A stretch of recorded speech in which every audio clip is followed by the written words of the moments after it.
Okay, hi guys, welcome everyone. And what an amazing instalment of the Sportsphere webinars we've got this week. I'm sure you're fully aware that the individual we've got to speak to today, we're really fortunate, but not only that, she is the most successful Winter Olympian of all time with GB, which is an incredible sort of claim to fame. But more importantly for me, I remember once seeing skeleton as a sport and trying to explain it to somebody, and a guy said to me, it sounds like it's just somebody diving headfirst down an ice alley on a tea tray. So there must be something a little bit crazy about the individual that does it. But that's not for me to answer. That's a question I want to ask Lizzy later on. But without further ado, welcome and great to have you, Lizzy. How are you doing? Thank you. I am good, thank you. How are you? Yeah, good. Really hot today. Beautiful day, isn't it? Yeah, it is. I'm not. I know it's obvious. I'm not a hot person, but I love the rain. So it's called a pluviophile. It's the weirdest word, but yeah, massive rain lover, cold lover. I'm dealing with warm. Right. Okay. Cool. I've just got Greg on the call. Greg, if you can mute your microphone, please, because it just throws out the video. Otherwise, I appreciate it. I know Nate will probably try and do it as well. So what was that called again, Lizzy? I'd never heard of that. A pluviophile, so it's a lover of the rain. So I'm a massive nature lover, and just getting out for walks really keeps me sane in the trees, and just I guess that's why I love the winter and why I love skeleton. It's just like you and nature. It's a bit like you're battling not against other people, but it's a bit like you and nature. So I'm gonna have to research this because I love being outdoors, but I really love being in control outdoors. What I mean by that is I love it when it's raining, but I'm dressed appropriately. I love it when I've got full Gore-Tex on and a woolly hat. I can walk a mountain and I'm absolutely loving it because I've got the right kit on. Yes, and also you've got a snack and a drink and things like that. If I don't have a snack, I'm panicking. Why I can kind of I can understand that, because in the garden we've got a decent sized garden here, and my husband loves the veg patch. He's the planter and creates things. I'm obsessed with weeding, and the first year we lived here was bindweed heaven, and I just went mental. It's because I can't control the garden. I can't control what is growing where. I want this to grow here and nowhere else, this to grow here and nowhere else. So I think that's almost like a lesson I've learned recently, is that you control everything in sport, and that's great sometimes, but then there's life as well, and you can't, it's managing that my natural tendency to be a control freak versus what is kind of good for me in life and good for me in other ways of life. So yeah, definitely something I've been learning. And I think there's a difference, especially when there's other people involved as well. So obviously we'll come on to talk about your family and that later on. But obviously that changes perspective, doesn't it? And realizes that there's a lot of things happen that you can't control, and you've just got to respond as best as you possibly can. Yes. Yeah, let's go on to that later, because that's it'll just exhaust me even talking about it and thinking about it. Well, I think it'd be a miss if I didn't start. So my first question really is, granted you're not a full-time athlete now, but how have you dealt with COVID and the lockdown over these past 10 weeks or so? Because it's been difficult for so many people. How has it been for you? I go through a 2-week cycle. So I've now kind of identified that every 2 weeks I go into a relatively kind of down place and feel really rubbish. And it's at least 2-3 days long where the frustration comes in. I can't just nip out to the shops and get what I want anymore. So then I sort of try and recognize what I'm feeling, and then get back into what I can do and what is possible, instead of being frustrated by the things that aren't possible.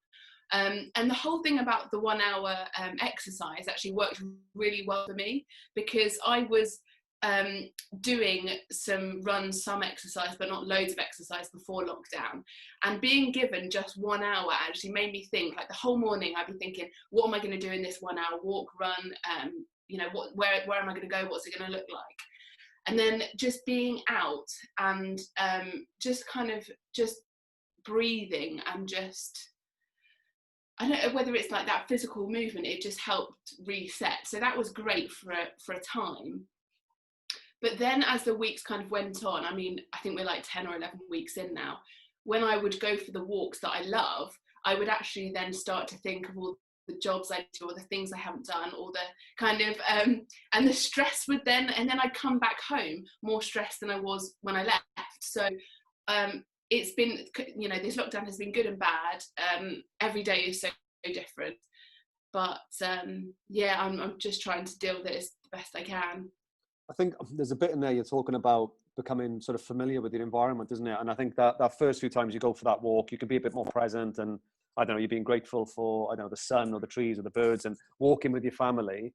But the more often you do that, we just very quickly as human beings become used to it, and we adapt to it, and we accept it. Yeah, in a good way and a bad way. Like I sort of picked up that it took me, 3 weeks to get my head around the whole social distancing thing. So I adapted relatively quickly in my own mind with that. So that's fine now. I don't find it awkward not hugging or handshaking or anything.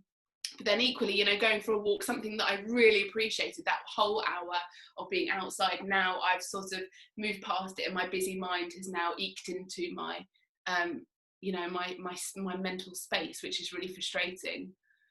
Are you trying to deliberately get some space for yourself though? Because obviously you've got the family there and the little one. Is it you consciously making an effort to make sure you got your own little headspace? I would love, like every day I'm conscious of it. I do not achieve it ever. So my latest thing, I literally have a new thing every day, but a friend mentioned to me a few weeks ago about bullet journals. So yeah, you know, lots of people know, but basically each day you write down in bullet points the jobs you've got, and then at the end of the day you review it and you move it forward to the next day. If it's not important, you cross it off.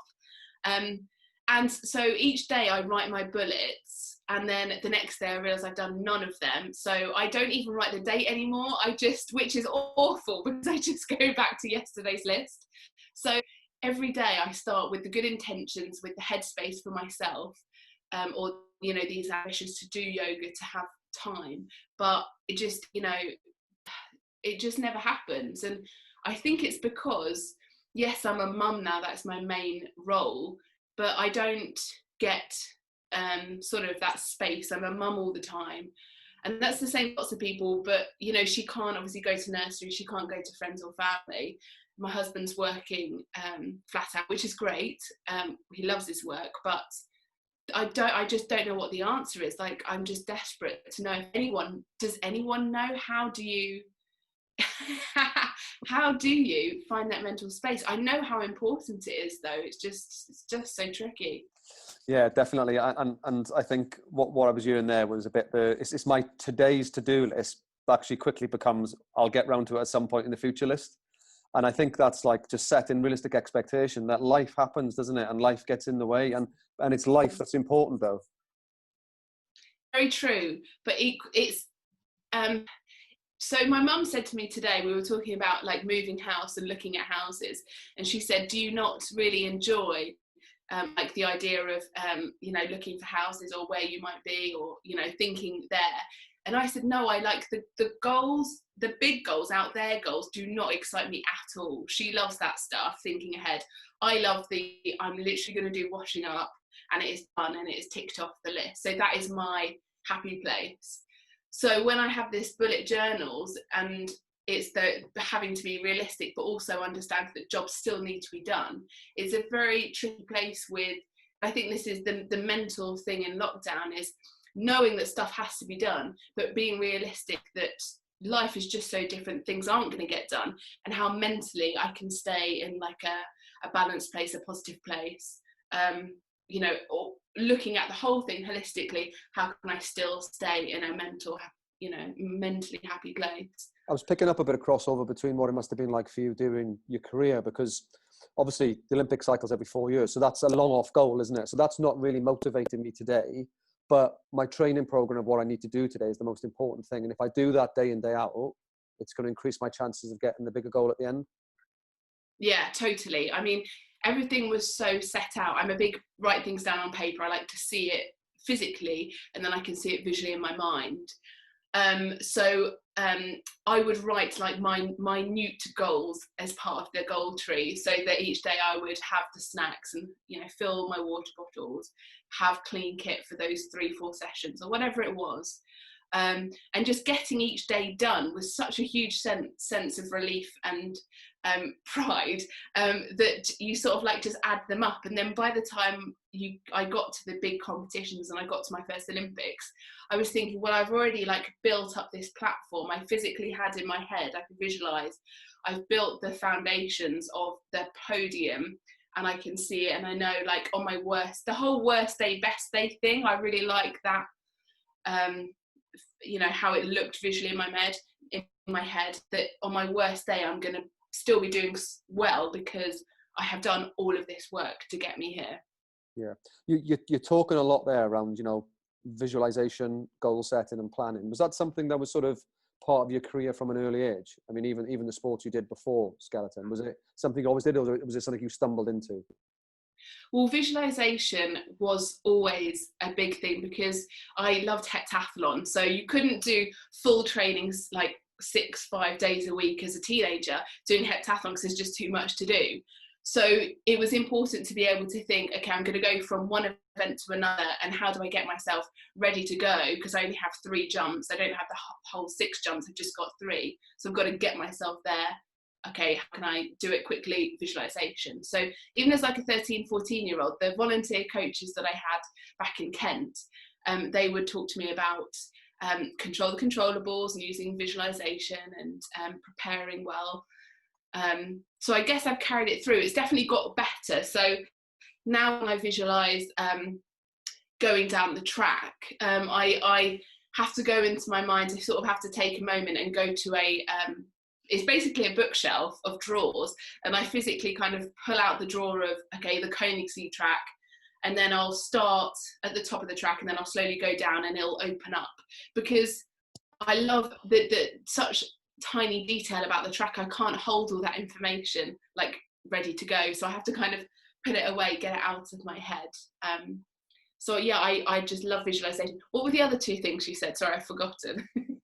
I'll be honest with you, I can't remember, because what you were talking about there has sparked my thoughts in terms of the power of the brain, because you're talking about your conscious part of the brain that's obviously dealing with the here and now and concentrating on getting at the start, you know, really getting at the best possible start, driving with your body, etc., getting forward. And then your subconscious brain is the bit where it's all stored away, of where the turns are, what the track looks like, what each one's like. And that's your ability to get into your memory bank to pull it forward as and when you need it. So you're training those synapses and neural pathways to be accessible when you need them most. That's why I forgot what the other 2 questions were. But it was fascinating that. So it seems to me you're a very visual person, though. You need to see it in your own mind's eye for you to make it happen. Yeah, and I would even like practice the visualization in stressful situations. So I'm not saying competing isn't stressful, but say I was going to have a meeting or a speech or something that was kind of outside of my normal, I would want to go and see the platform where the speaking gig was going to be, and then visualize myself. Okay, where's the loo? How am I going to look? Where are people going to be? And so I can just feel that when I approach it in real life, I've done it before. I know where I am, and I just feel comfortable and confident to perform. So with that visual bit there then, and obviously it's something that you need to perform at your best. Is that something that you utilised in your 2 Olympic goals? Yes, a lot. So the hard thing about skeleton is that we obviously don't have our own track at all in the UK.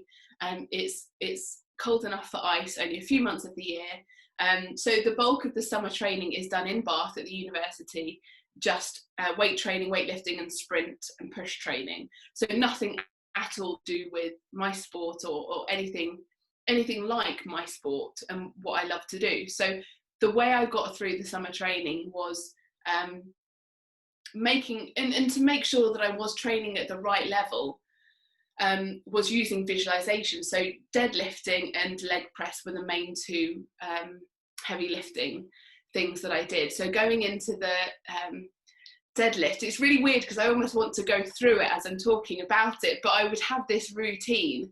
It's just so weird. It would, like, you know, start a minute off, and I don't even know what I do now, but I would do it if you asked me. Put chalk on my hands and then close my eyes, get myself ready, kind of get the smell of the top of the track. What does it smell like? What does the ice, what does the cold smell like? what's it feeling like on my face, and then almost hear the crunches of these spikes on the ice as I'm going towards the block.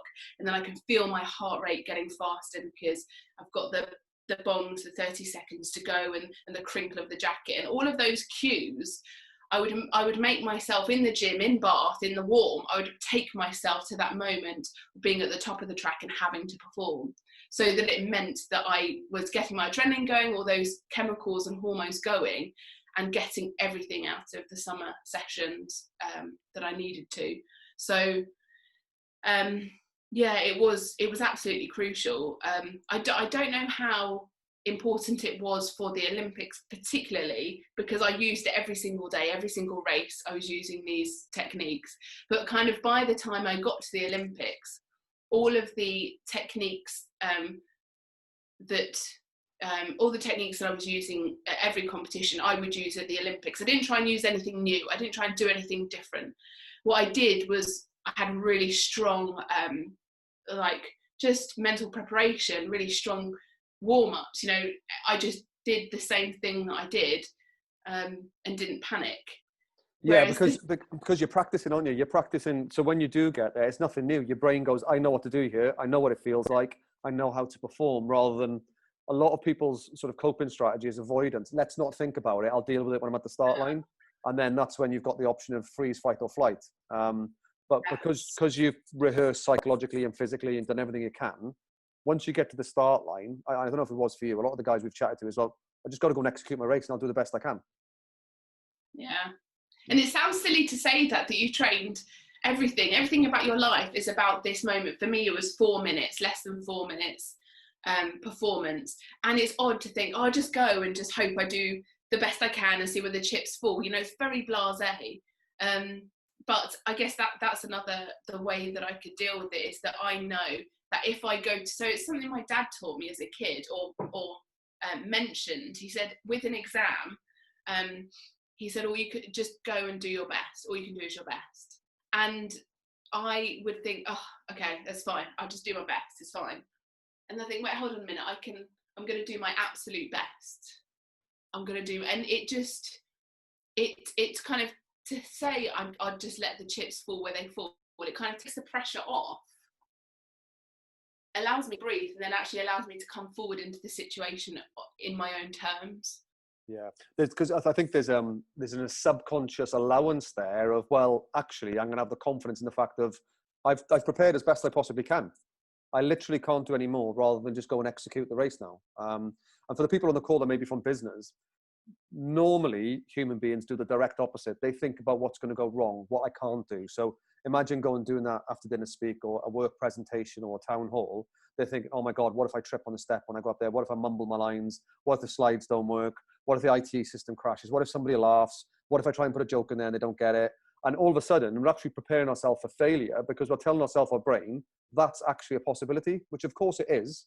But if we concentrate on the things we can do rather than the things we can't do, it naturally builds up our confidence and obviously increases our chances of success. Is that something that resonates? Yeah, totally. And the whole like tripping on stage, making bad jokes, like that is so me. I remember the first race I ever won. I think it was the first race I ever got in the top 3. I was like, I'd like kind of jogged this slow jog over to the podium, and it was obviously icy and slippery. So I tried to jump up onto the first place. I slipped. I sort of landed on my knees, sliding forward. It was this horrible grating sort of thing. It was very painful. And so every time I got a podium finish that whole season, they'd sort of go, oh. It was, but you know, we're just human. I think that's like with the whole corporate speaking thing, like when we realise that everyone's human and we're human too, and we do make mistakes, I think again that helps me take a breath of relief, because the whole thing about sport and my sport is that you have to encourage making mistakes, you have to encourage failure. Yeah, because that's how you learn, isn't it? And I think that that's a really powerful message that I see time and time again, is that there's no such thing as perfection. There's nothing wrong with searching for it, because that's how we get our improvements.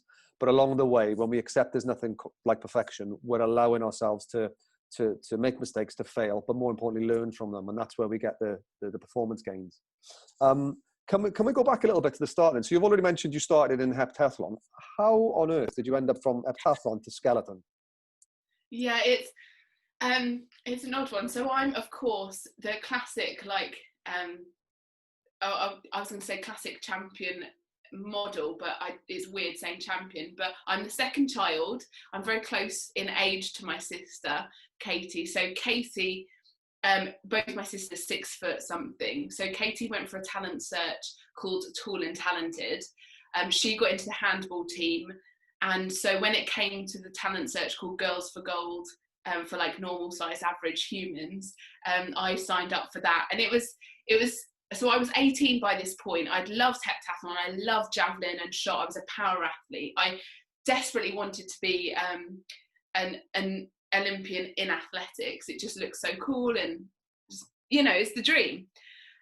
So when I got to 18 and realised that I was never going to get the best, never going to be selected, I heard of this talent search called Girls for Gold. So I was just kind of a bit of following my sister, because she'd done it 2 years before, a bit of just taking the opportunity, because it just came at the right moment. So I signed up for this Girls for Gold, and we went up to Loughborough, where there was a whole host of, you know, physical stuff. And through that, I guess they picked up that my 30-metre sprint speed, my power, was all right. And then the next stage of this talent search was, so there was 100 females to go to Bath Uni from the original 1,500 females tested. So it was this funny moment of being in the 100 and being like trying to perform in this university I'd never been to. I couldn't visualize, I wasn't really comfortable, but I don't know what they are looking for. So how am I meant to like do well if I don't know what the sport is? I've never heard of it, I've never seen it, never felt it, and I don't know what it takes to be a winner. So that whole process of like 100 was then cut to 50 a few weeks later. You go back to Bath, was then cut to 20 to 10.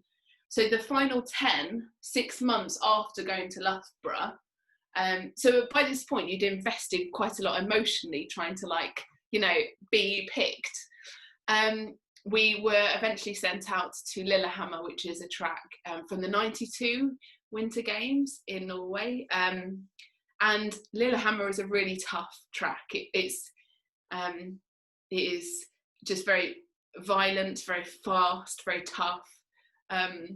The food's very different. The little huts you stay in is very different. So everything about this whole experience as like an 18-year-old was very abnormal for me. And just getting through 3 weeks out there, getting down the track a couple of times, I was selected onto the talent team. So that was back in 2008, 2009.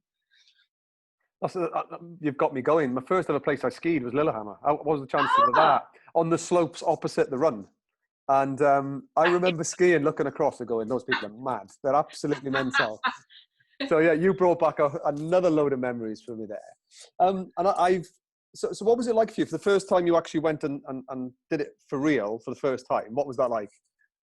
Yeah, you know, I talk about it a lot at schools and corporate speaking, but if I'm honest and have a bit of time to sort of talk it through now with you, if I'm honest, you know, I had, so there were 9 other athletes there with me, and I'm very much a person that would be looking out for others. So my mum loves to tell this story that when I was a kid running 800 metres, we had a little 200-metre running track where my mum worked at school. She was the PE teacher. And so I'd be doing 800 metres. For the first 3 laps, I'd be chatting along with the other girls and be like, how are you doing? Are you feeling okay? And then apparently on the last lap, I would always say, I'm really sorry, but I've got to go ahead now, but I'll see you in a minute.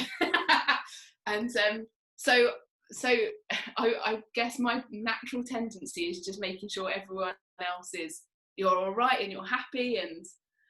And so when we were out in Lillehammer, I think the whole group dynamic and sort of going all together, you know, going up to the track together, walking down the track and making friends with these people. You know, Laura and I were there together, Laura Dees, and sort of the camaraderie got me through emotionally anyway. So I had this camping mat that was cut up for little shapes for my shoulders, elbows, wrists. We kind of gaffer taped this padding to our like really flappy shirts. I remember the big shirt, the trespass shirt that I took.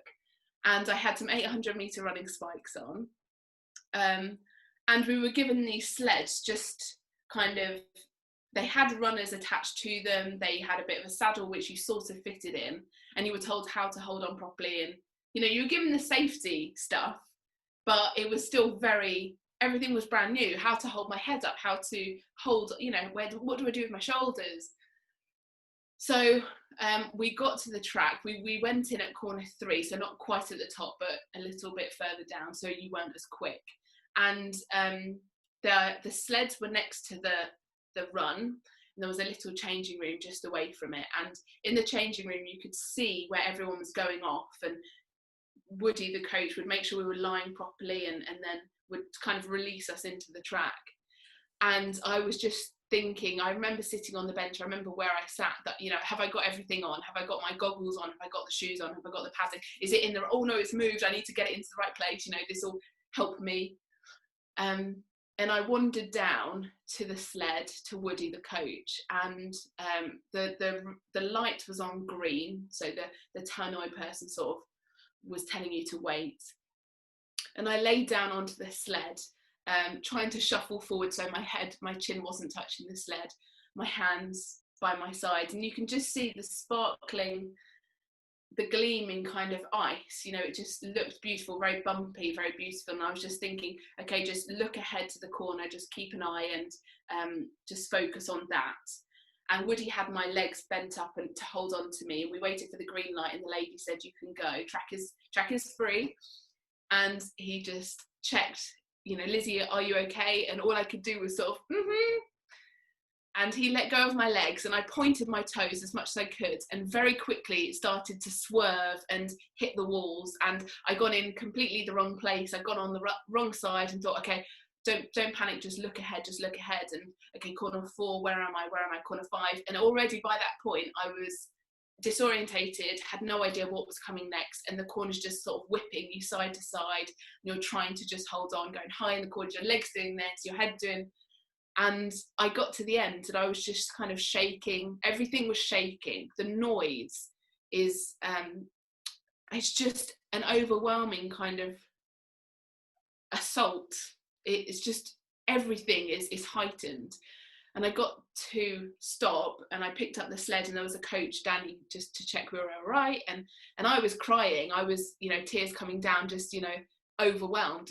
And he said, how was it? And I said, yeah, you know, I think it was good, I think I can do better. And I was just straight on, like, you know, it's all right, I'll be okay, and, you know, yeah, sort of trying to be chirpy and trying to be Lizzy and get picked on the team. But it was really overwhelming. It was just, that's the only word I can really use to describe it, that just everything going on, and then you have to go again. That first time though, because you told earlier that you said earlier that you like the controls as much as you possibly can. Did you feel completely out of control for that whole run? Is that what you reckon shook you up a little bit? It was the noise, so the sled rattling on the ice, you know, makes a real loud noise. It's your head going from side to side, you know, visually you're trying to take everything in. And of course, just going from very quickly at the start thinking, okay, head this direction, look that direction, head that direction, and immediately being thrown off course and not steering wrong. So yeah, completely out of control. And actually that's a really interesting point, because very quickly I realised, you know, on the next run, I thought, okay, I'm terrible, I don't know what I'm doing. But on that first corner, that little corner 3 or 4, I can sort of see what's happening. And each day of the 2.5 weeks, I just got a little, you know, a minutiae bit better. And that's what helped the addiction, I think, that, you know, is mad, you don't know what's going to happen. And that's kind of great in a way, but there is something that you can feel empowered with and do better. Yeah, and no doubt you were proactive and obviously learning from your mistakes, and all of a sudden that's what becomes addictive as well, isn't it? Because it's not just the adrenaline of going fast, but it's the addiction to improvement and obviously racing your mates and trying to prove a point. Yeah, I did. If the racing my mates thing was not relevant, because everyone else very quickly went up to the start, excuse me, to the start of the track.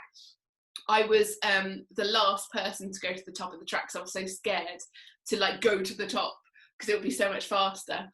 So I didn't care about anyone else. I was just trying to get through it, to be honest.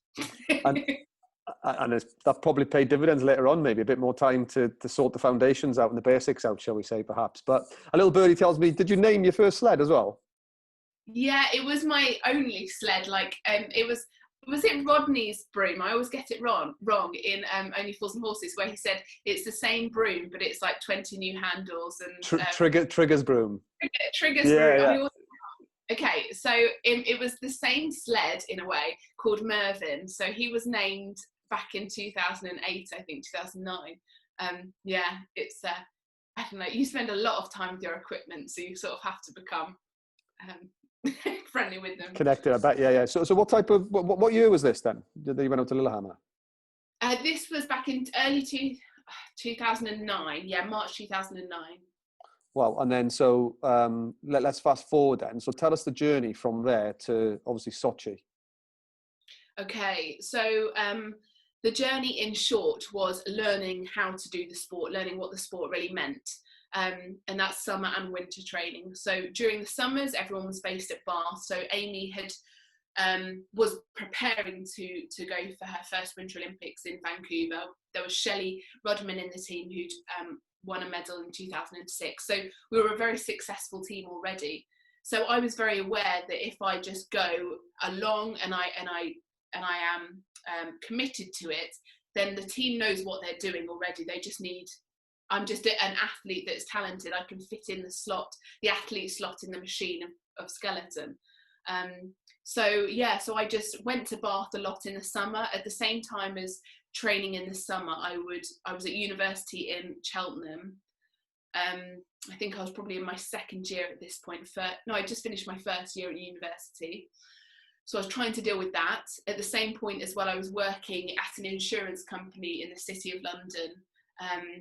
To fund myself. So it's a real juggle. And actually, I think for the first few years, the programme perceived my commitment as not quite up there, because I was going to work and training first, 5 a.m. in the morning and 7 o'clock at night. I was training to try and juggle everything together. So my stress levels, my stress hormones were much higher than all the other athletes. So with that one then, so just a point, you weren't a paid athlete or anything. This is all just a hobby, you chasing your dream, but also trying to get yourself through university and obviously earn some money in a job at the same time. Yeah, so at the time, we had funding from the programme to go away in the winter, so the accommodation and the equipment and the food and flights were all paid for, but during the summer, we didn't receive any funding. I got my first funding in 2012 after my first World Championship performance. Now it's a bit different when athletes come into the programme, there is a small amount of money, but yeah, I was just trying to obviously pay for university, get my degree somehow. And also during the winter, all the time we were away as skeleton athletes, that's obviously when you're at university. So I couldn't do group projects, I couldn't, form relationships, I couldn't form that university friendship and that life. So it was a very everything going on at once, being pulled in 10 different directions, and having to be under the stress of this huge amount of training load. So that period was very it was a tough period. There were a lot of tears for sure. I was going to say it wasn't that enjoyable. Every year I'd come home from the winter circuit and say, yeah, that's it, I'm done, I'm quitting, because it's just too much. So you obviously didn't quit, and then did all your university years follow the same pattern? Was it the same cycle for 2 or 3 years? Pretty much. Yeah, it was tough. And then after 2012, that was my breakthrough year. I went on to the World Cup. Actually, it was at Christmas time. We had this mid-season review, and Amy was on the World Cup. I was on the second tier. And if a lower athlete is doing really well and the upper athlete isn't doing that well, you have the opportunity to switch. And I was sat outside Argos, and I had about £5 per person for Christmas presents. And I was thinking, I've got no money, everyone's just going to have to be happy with their £5 gift. And I got a call from the performance director, and he said, would you like to move up to the World Cup? Because we're offering you to switch with Amy if you'd like to do it. And I honestly was thinking, if I stay down on the middle circuit, I have the opportunity to get like prize money. It's only a few £100s, but I was doing really well, and I carried on. Do I stay on that circuit and get the prize money, or do I go for World Cup? And I chose to switch, go up to World Cup, and I won the first World Cup race in St. Moritz. So it was just this mental thing of this rookie Lizzy coming up to World Cup, and then it was very interesting couple of months. Was that the sort of beginning of the whole change though, then leading up to the Olympics? Was it like non-stop then? Yes, it was. So that was then 2 years away from the Winter Olympics. I performed really, really well in my first World Championships. I came third, and that put me on like top UK sport funding. So that meant I then moved straight to Bath. Everything was about training, you know, every moment was about training. And that comes with its own challenges, but it just meant that was 2 years of complete commitment. Even though I was completely committed before, it was just a different thing. That was the big lead up into Sochi. What was Sochi like? I mean, it must have been amazing, first Olympics. Yeah, I love, so Rosacuta was the village just below, it was down at the river level.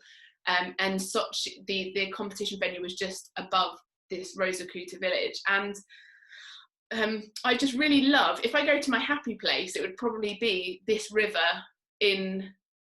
near the Olympic Village. There was a terrible McDonald's. I didn't actually go to it, but like, you know, that when they're building places, if a McDonald's turns up, it's grounded, it's like settled in.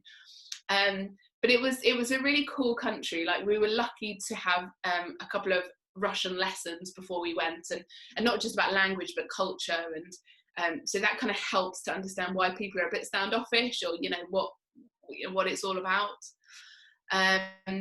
And yeah, my first Olympics, it was very much like there's a job to do. That's how I approach things. That I was there, I was 6 days or 4 days out of the competition. Nothing else was really the focus. I'm not there. I wasn't there to enjoy myself. I wasn't there to chat to other people. It was that I was to recover, to train to recover. So yeah, very like mission orientated, and I just really, really loved the challenge. I had this mega rival, Noelle, the American, and I was just set on her really, and everyone, but set on her. And she wasn't staying in a village. She was staying with her family, so she had 2 kids at the time, out of the village. And I saw that she came into the village to have food one day, and I was just sort of keeping my eye on her.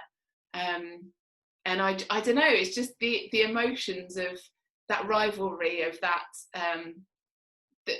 just the true commitment, that every moment of my life was committed to that race. Is quite extraordinary, really. Yeah, and then talk us through, obviously amazing how the races turned out for you, and obviously really put you on the sort of the global map. How was the final race for you? How did it go? Did it all just one plan click in? So you've got 4 runs in a race, and I just have to sort of go open up my drawer to think, to take myself back to Sochi. Yes, okay, I'm there. So 3 runs into the race, I had somehow got a gap of 3/4 of a second. So that's sort of a massive gap in skeleton terms. And on the 4th run, I guess it was just like I was stood at the top just thinking, so Andy, my coach, was next to me to give me the sled. We had a really, really good relationship. And he kind of set me off, and I was just thinking, just, you know, be consistent, don't do anything different. And I went into the first corner. It had this massive long lead into the first corner. And once you get into the first corner, it's just quite a short steer and then out, quick connection into 2. Went into 2 and totally forgot to steer the sled. And it sort of just, I got high, and then I kind of came out the corner and was skidding. It was this downhill bit between 2 and 3, so you want to pick up as much speed, but I was skidding, and I thought, oh my God, they're going to kill me. And I'm at the top, and you know, your head just goes mental. And then I thought, just get into corner 3, you'll be fine. And obviously I'm going to get into corner 3. I'm physically moving towards corner 3, but it was just that panic and then clarity, getting into corner 3, and then everything just kind of works. Down the bottom of the track, we made the decision to steer but not oversteer. So I would come out some big corners and hit the wall, come out the corner and hit the wall. And like, you don't know how big the hit is. You don't know if it's a time losing hit or actually a useful rebound.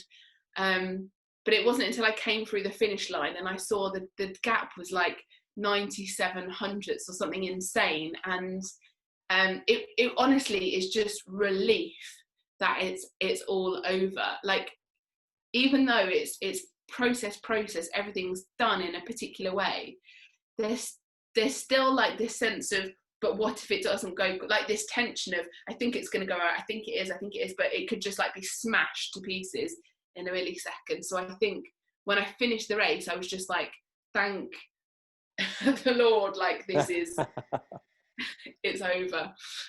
I could ask you 1,000 questions about that, but I'm conscious we've got to talk about other things because that fascinates me in itself.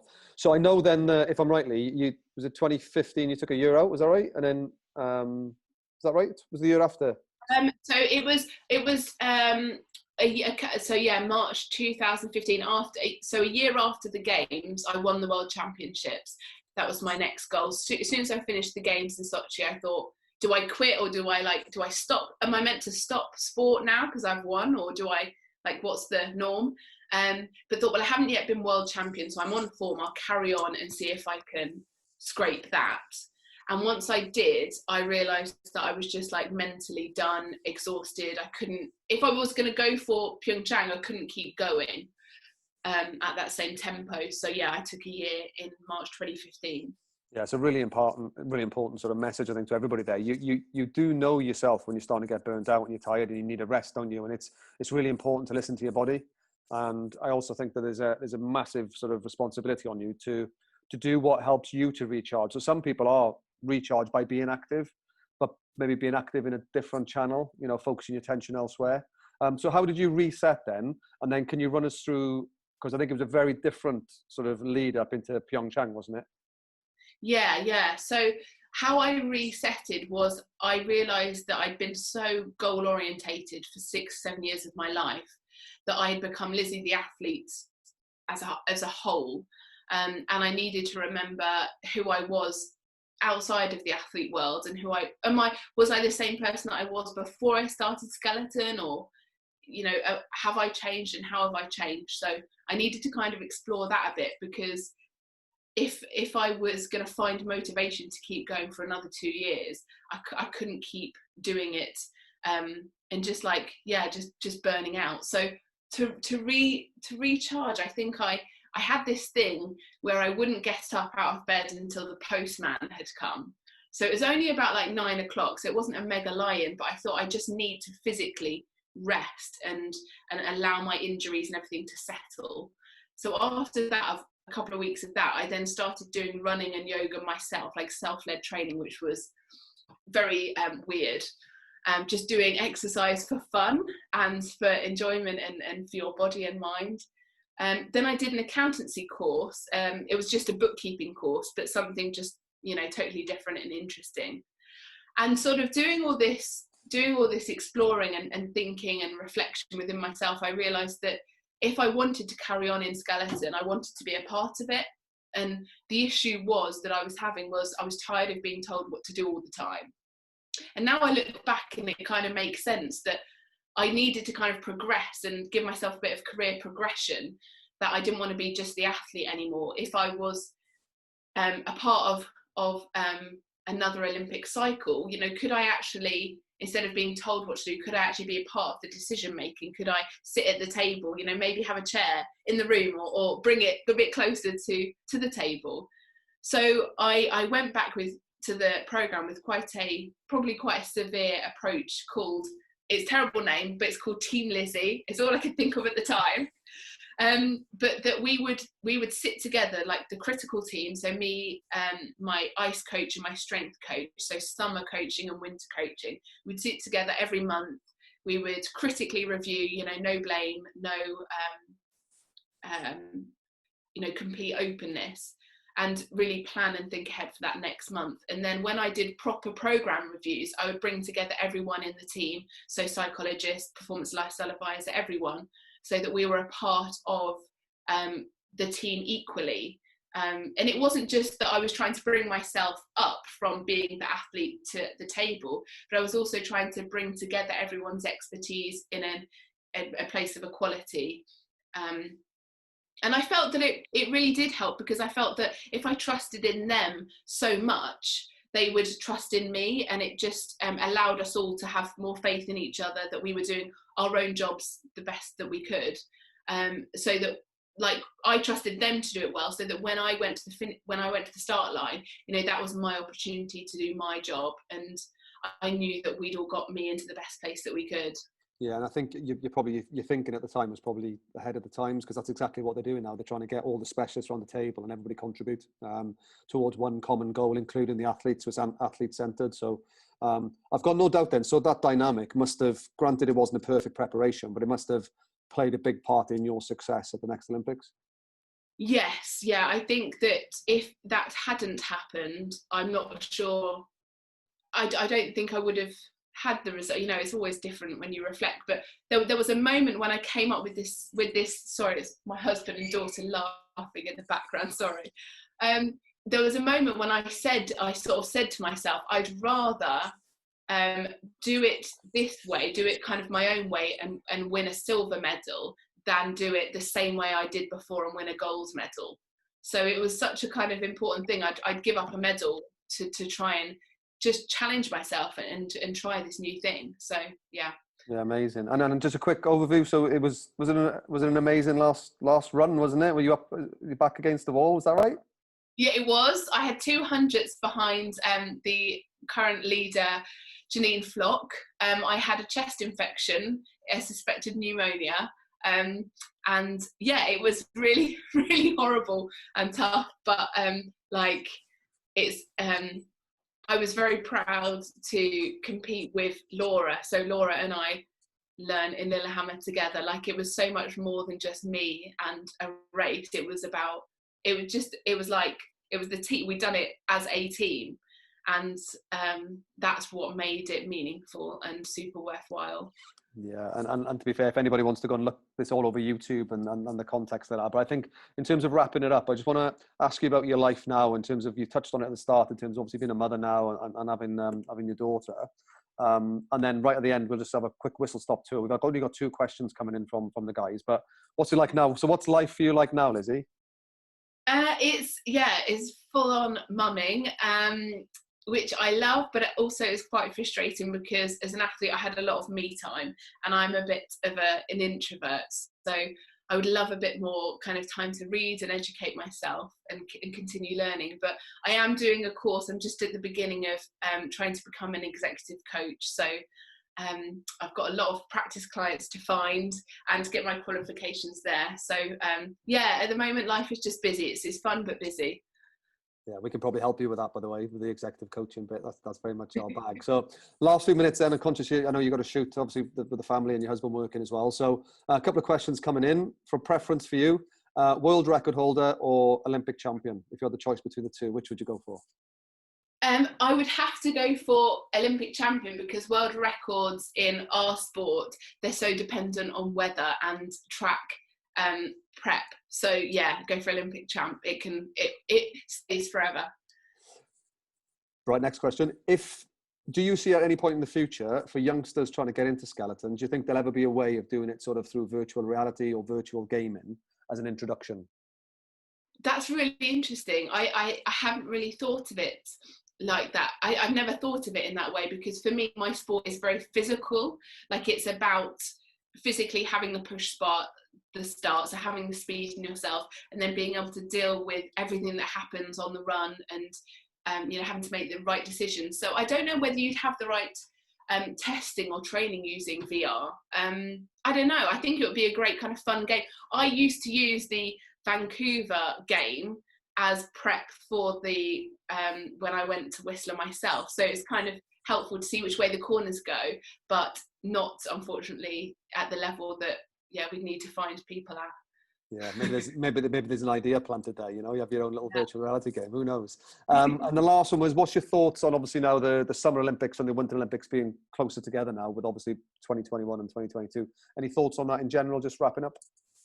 I mean, generally, I think it will be you know, tough for the BOA to manage 2 games like 8-9 months apart. We've got Georgie Harland, who is our chef de mission, which is really exciting, the first female chef de mission in Beijing. So I know she'll do an amazing job. But yeah, I think I hope that as London did, it really like hyped everyone up for sport and just like learning about new different sports. That's what I love about skeleton. It's not like anything else. So I'm hoping the hype from Tokyo will just help keep people loving sport way into Beijing, because, you know, we need to stay positive if we can in these little moments of life. So I think sport has a really important place in our lives. Absolutely, I couldn't agree more. Lizzy, it's been fantastic chatting to you. Thanks very much for your time. I've got a million questions for you, but we're running out of time. We'll have to do it again sometime. Thanks very much for being open and honest, as you always are. I know the guys would have been, you know, really appreciative of your input there and sharing your story. So thanks very much on behalf of all of us, and we wish you all the best with you and your family. Thank you so much. Lovely to chat. Yeah, you too. Guys, for those that maybe found this interesting, it will be up on our YouTube channel over the next couple of days. So please jump on our page, subscribe, and share it with anybody you think will find it interested. But for now, thanks very much. Go and enjoy the sun. Maybe get a beer or a G&T in the garden if you're allowed, or go and take control of your children. It's your turn. Cheers, Lizzy. Thanks again, guys. Take care. See ya. Cheers, Lizzy. Thank you.